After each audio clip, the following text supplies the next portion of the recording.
Can the Orioles outfield hold up and be a very good complement to an impeccable infield defense?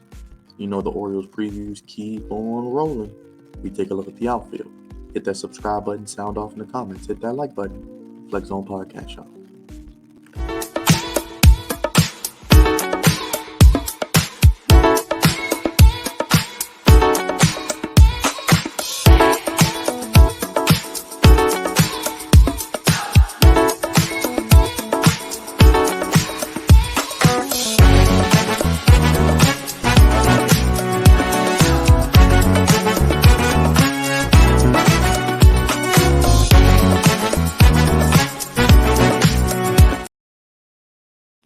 What's going on, Flex Zone family? Back again here on the YouTube channel, God's favorite host.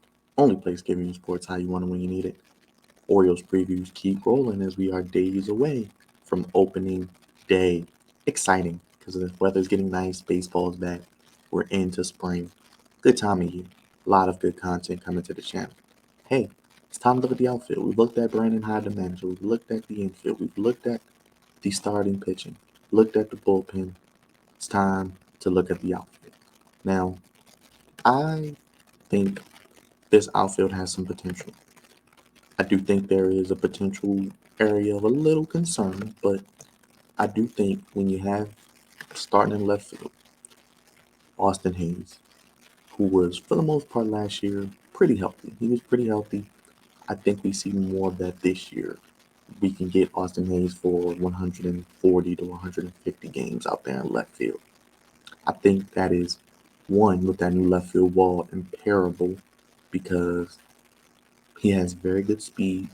He has that daredevil-like ability that you like in the outfield, but if you're a manager or fan, sometimes you wince because we know he's one play away from sometimes going on the IL or being on the DL for an extended period of time. But his speed and range out there is needed in left field with that new wall. And the dimensions did help the pitching, and I think it helped the fielding as well. Austin Hayes in left field, it's not much to complain about. If he's there and he's healthy, if he's available, he's going to produce defensively, especially. Center field, Cedric Mullins. Cedric Mullins plays gold glove caliber defense each and every day he's out there. I think being at the World Baseball Classic will only help him this year. His defense didn't drop off to me last year. I think he's the guy who's going to be in the gold glove conversation as we talked about with the infield with Gunnar and Adley.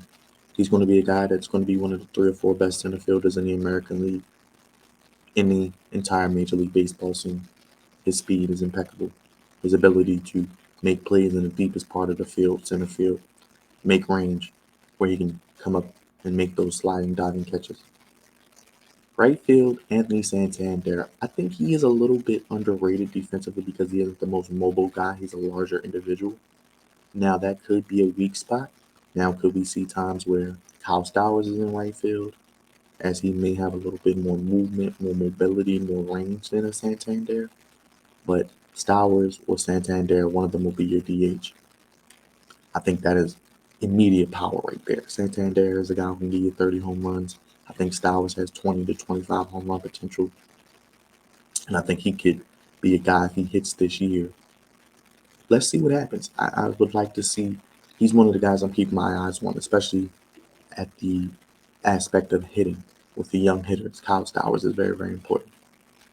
Santander, Stowers and right, that could be an area of a little concern. But like I said, I think Stowers is a little bit better in right maybe than Santander right now. But Santander has the experience. But Stowers, I'm intrigued to see what he does at the DH position. But when you got Hayes and Mullins, I think that's where baseball is going to die in that area. If you hit it anywhere near them, they're going to have a good chance, 9 times out of 10, to catch the baseball and get it out. And I think their awareness, their range, their speed, just their athleticism. The Orioles have a lot of athleticism on defense, especially up the middle and on the corners. Up the middle with Gunnar, Mateo, Mullins, Hayes. Guys like that, with that speed, that athleticism, that range, can help eliminate a lot of potential runs and save a lot of runs for your pitching staff and win you a lot of ball games because pitching and defense go hand in hand, as I said.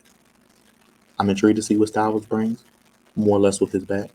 And I do think he could potentially be the everyday right fielder and eventually moving Santander to DH because I do want Santander here long term. I know there are rumors about him being a possible trade candidate. We've heard that possibly for the last two off seasons, but the guy produces. And if he has to play DH and Stowers has to go out there, okay, cool. Franchy Cordero is a nice utility guy. And Adam Frazier is even a guy who can go out into the outfield and play right field as well. So some position versatility there if you have an injury or guys need time to rest and recover as it is a marathon, not a sprint with the 162. But like I said, Austin Hayes with left field, that's a lot. I'm cool with it. Good as it gets. Cedric Mullins in center field, lot. Good as it goes. Baseball's going to die out there. I'm looking forward to seeing what Santander Stowers. We might get some Adam Frazier in the mix here and there, some Frankie Cordero possibly. Other guys possibly coming up. Colton Cowles, will he be up by the All-Star break? He's a guy that's going to be penciled possibly into that outfield mix if Stowers isn't producing possibly as well. Let's see what happens there. I'm excited to see him this year. Heston Kjerstad, where does he fall in the line here? Is he going to be a guy who could come up, possibly play second base? We've heard he's played some outfield as well. I'm excited to see. I think there are going to be a lot of interchangeable parts when it comes to the outfield, especially with guys in right field and at the DH position as well. But I think the outfield defense, left field is locked, center field is locked, right field you could see a lot of interchangeable pieces, but I think it's going to be pretty solid. I think the Orioles do pretty good at right field, even with guys who aren't the most athletic or defensively known. But let me know. Sound off in the comments your thoughts on the Orioles and their outfield. Are you looking forward to seeing what happens with Kyle Styles? Are you looking forward to seeing a Colton Cowles? Are you looking forward to seeing Santander? Do you think Santander will be here long term this season? Is this the year they make dangle him for pitching? A lot of outfield depth coming up. As I mentioned, Cowser, you got Adam Frazier can play out there, Cordero. There are a lot of options coming up in the minors that can go into the outfield. Heston Kjerstad as well. I think it's a pleasure of riches, embarrassment of riches. So we'll see as cream rises to the top. But I think left field and center field are locked down. As long as those guys stay healthy, they're going to post 140, 150 games a year out in their positions. In right field, we'll see. We'll see. But Santander and Stowers is flat out. They can hit the ball. And I think they can do enough defensively until the Cowsers and Kerstads and guys like that are knocking on the door. Sound up in the comments. Let me know your thoughts. Hit that like button. Hit that bell. Hit that subscribe button. It's the Flex Zone Podcast. Only place give you sports how you want it when you need it. God's favorite host. You guys know the vibes. We keep those Orioles previews coming. Check out all the other previews on the video as well. Let me know your thoughts. What you're looking forward to seeing. And of course, we'll be here after the Orioles and Red Sox on Thursday, opening day. Flex Zone Podcast, guys.